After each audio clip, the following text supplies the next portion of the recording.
hapa mbele za Mwenyezi Mungu na mkutano huu ili tuunganishe mwanamke huyu na mwanamume huyu katika ndoa takatifu ambayo imesifiwa na Paulo mtakatifu kwamba iheshimiwa na watu wote. Kwa hiyo haifai mtu yeyote kuingia katika hali hiyo kwa haraka ama kwa kutokufikiri, bali kwa utaratibu na katika kumwita Mungu.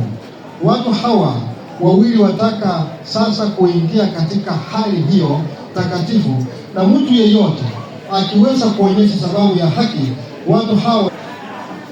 Nauliza mara ya pili, kuna mwingine na aka hapa anasema wasiunganishwe? Hakuna. Mara ya tatu?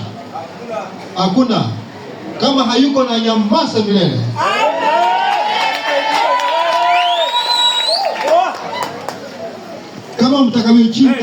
Kama mtakavyojibu katika siku hiyo ya hukumu ya kutisha, ambayo siri zote za mioyo ya watu wote zitakapofunuliwa, na wataka ninyi muungame sasa, mmoja wenu akichua kisiwe cha kuwazuia msiunganishwe kwa halali katika hali takatifu ya ndoa.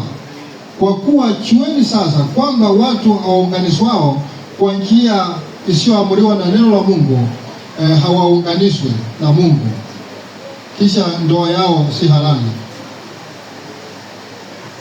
Sasa kwa sababu kwa wengi